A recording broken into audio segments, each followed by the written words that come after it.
दोस्तों, आज हम सीखेंगे प्लेस वैल्यू और फेस वैल्यू मैथ्स में, और हम सीखेंगे एक्सपेंडेड फॉर्म क्या होती है, और हम सीखेंगे कि अगर हमें कोई ग्रेटेस्ट नंबर निकालना है और स्मॉलेस्ट नंबर निकालना है किसी 2 डिजिट्स में से या 3 डिजिट्स में से, तो हम कैसे निकालेंगे जिसमें हमें ज़्यादा सोचना न पड़े। चलो चलते हैं। पहला है फेस वैल्यू। फेस वैल्यू मतलब जो भी आपने नंबर देखा उसकी फेस देख के आपको क्या नंबर समझ में आया उसी को कहते हैं फेस वैल्यू। जैसे कि यहाँ पे 0 यानी 1 के अंदर दिया हुआ है 5, तो इसकी फेस वैल्यू क्या हुई 5, और इसकी प्लेस वैल्यू क्या हुई वो भी 5, क्योंकि ये 1 प्लेस पे खड़ा है। फेस वैल्यू मतलब उसका फेस देख के आपको क्या समझ में आया, और प्लेस वैल्यू मतलब वो प्लेस कौन सी लेके खड़ा है, वो 10s में है, 100 में है, या 1000 में है, या 1s में है। बात समझ में आई? देखते हैं दोबारा एक और नंबर। ये है नंबर 65।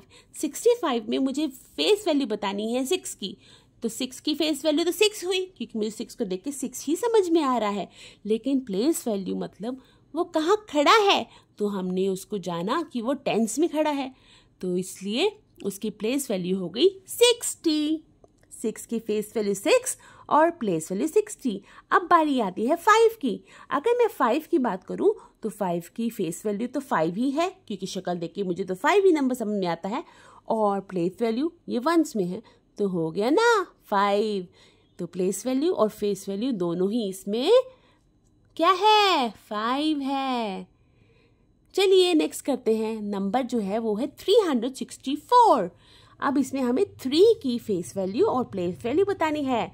तो फेस वैल्यू ऑफ 3 इज 3, क्योंकि 3 को देख के तो हम 3 रीड करेंगे इस नंबर को।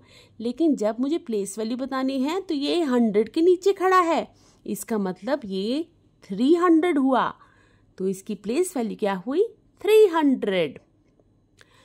नेक्स्ट क्वेश्चन करते हैं 496। अगर मैं इसके अंदर 9 की प्लेस वैल्यू और फेस वैल्यू बताऊं तो 9 की फेस वैल्यू तो 9 ही है, और जो प्लेस वैल्यू है वो 90 है, क्योंकि वो 10s प्लेस में खड़ा है। आए बच्चों बात समझ में? अब दोबारा एक और क्वेश्चन पकड़ते हैं जिसका नंबर है 963। 963 हम इसे रीड करेंगे। अगर भैया हमसे पूछ रहा है, मैम पूछ रही है कि फेस वैल्यू ऑफ 3 क्या है, तो 3 की शक्ल देख के तो हमें 3 नजर आ रहा है, इसलिए हमने यहाँ पे लिख दिया 3।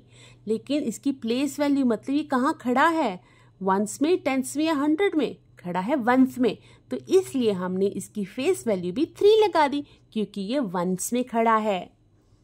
चलो अब देखते हैं एक्सपेंडेड फॉर्म क्या होती है।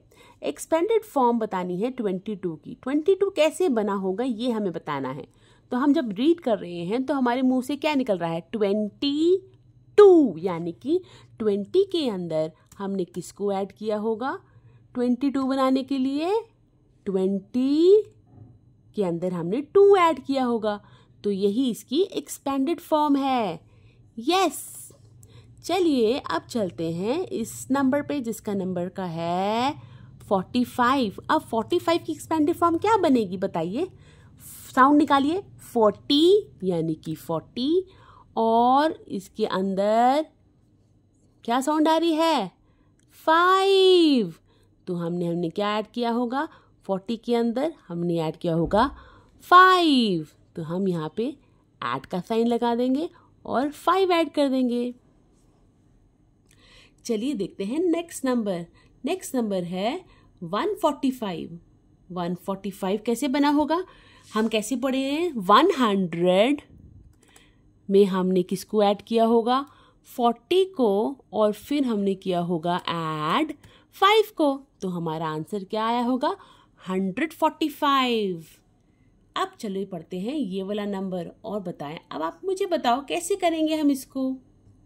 ये पहले हम इसे रीड कर लेते हैं।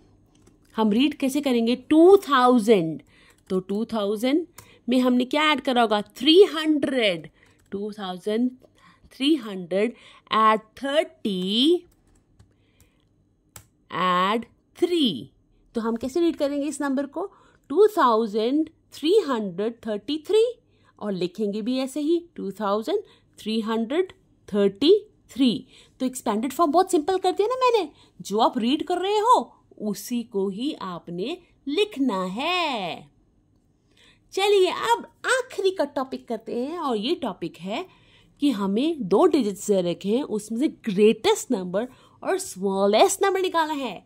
तो पहला नंबर है 3 और 8। अगर हम खुद सोचने बैठ जाएं तो एक नंबर बनेगा 38 और एक बनेगा 83। 2 नंबर हैं, बड़ा सिंपल है, वो तो सिंपल है, बन जाएगा। लेकिन अगर मैं आपको एक नई ट्रिक बताऊं तो बताओ कैसे करोगे। देखो, जो भी ग्रेटेस्ट नंबर निकालना हो उसके लिए पहले ग्रेटेस्ट नंबर उन नंबर से निकाल ले। जैसे 3 और 8 दे रखा है तो ग्रेटेस्ट नंबर कौन सा है, यहाँ पे 8 है ना। और उसके बाद उसका अगला नंबर हुआ 3, तो मतलब ग्रेटेस्ट नंबर 83। और अब मुझे स्मॉलेस्ट निकालना है तो मैं क्या करूँगी, पहले स्मॉलेस्ट नंबर रखूँगी, जैसे कि 3 is the smallest number in 3 and 8, और अगला नंबर हुआ 8, तो मतलब कि मेरा ग्रेटेस्ट नंबर बड़े सिंपल तरीके से निकलाया 83 और 38, मुझे सोचना भी नहीं पड़ा। चलिए दोबारा करते हैं।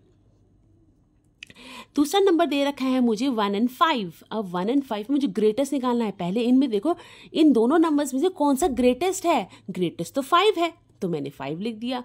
बचा कौन सा नंबर, 1, तो यानी कि ये ग्रेटेस्ट नंबर बनेगा। 51 ही बन सकता है 1 और 5 को मिला के ग्रेटेस्ट। अगर मुझे स्मॉलेस्ट बनाना हो तो मैं क्या करूँगी, सिंपल, इसमें से सबसे पहले स्मॉलेस्ट नंबर लिखूंगी। स्मॉलेस्ट नंबर कौन सा है, 1, और नेक्स्ट नंबर कौन सा हुआ, 5, तो यानी कि ग्रेटेस्ट नंबर 1 और 5 का बना सकते हैं हम 51, और अगर हमें स्मॉलेस्ट बनाना हो तो 15 बना सकते हैं।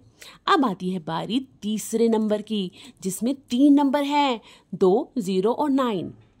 अब इसमें हमें ग्रेटेस्ट बनाना है तो सबसे पहले ग्रेटेस्ट नंबर कौन सा है यहाँ पे, 9। फिर नंबर आता है 2 और सबसे छोटा नंबर यहाँ पे है 0। तो इसका मतलब हुआ इन तीनों नंबरों से मैं 920 नंबर जो है वो सबसे ग्रेटेस्ट नंबर है जो मैं बना सकती हूँ। अब आती है बारी स्मॉलेस्ट की। अब गलती मत करना। गलती क्या होती है, देखो बच्चे लिख देते हैं 0 पहले। नहीं, अगर आप 0 लिख दोगे और फिर 29 लिखोगे तो वो स्मॉलेस्ट नंबर तो बन जाएगा, लेकिन वो 2 डिजिट का बनेगा, क्योंकि 0 की तो कोई वैल्यू होती नहीं है। इसलिए हम इसका अगला नंबर लेंगे। सबसे स्मॉलेस्ट नंबर कौन सा है इसमें, 0, लेकिन उससे थोड़ा बड़ा कौन सा नंबर है, 2, और फिर 0 और फिर 9। तो सबसे स्मॉलेस्ट 3 डिजिट नंबर इन तीनों में से 209 बनेगा। 029 नहीं बनेगा। 029 तो रॉन्ग हो जाएगा, क्योंकि वो 2 डिजिट नंबर बन जाएगा। आगे की 0 की तो कोई वैल्यू ही नहीं होती है। चलिए नेक्स्ट करते हैं। अब 3 नंबर्स दे रखे हैं, 4, 6, 7। इसमें हमें ग्रेटेस्ट नंबर बनाना है। तो हमारी ट्रिक क्या है, सिंपल सी, सबसे बड़ा नंबर पहले ले लेंगे। सबसे बड़ा नंबर ये है, फिर उससे थोड़ा सा छोटा, और वो होगा 6। उससे थोड़ा छोटा या सबसे छोटा नंबर आखिर में आएगा, यानी कि 764 इज अ ग्रेटेस्ट नंबर जो हम इन तीनों डिजिट्स को मिला के बना सकते हैं। ज़्यादा सोचने की जरूरत नहीं है। और अब बारी आई स्मॉलेस्ट नंबर बनाने की। तो हम सबसे पहले स्मॉलेस्ट नंबर लेंगे which is 4, and then we will take number 6 जो छोटा है, और सबसे बड़ा नंबर अब आएगा। तो यानी कि मुझे ज़्यादा सोचने की जरूरत नहीं पड़ेगी। मैंने सिर्फ 764 बनाया ग्रेटेस्ट नंबर और 467 बनाया स्मॉलेस्ट नंबर। तो इस तरीके से हम अपने क्वेश्चन कर सकते हैं। मेरी वीडियो यही खत्म होती है। आशा करती हूँ आपको मेरी वीडियो बहुत अच्छी लगेगी। अगली बार फिर मिलूंगी नई वीडियो के साथ। तब तक धन्यवाद। शुभ दिन। बाय।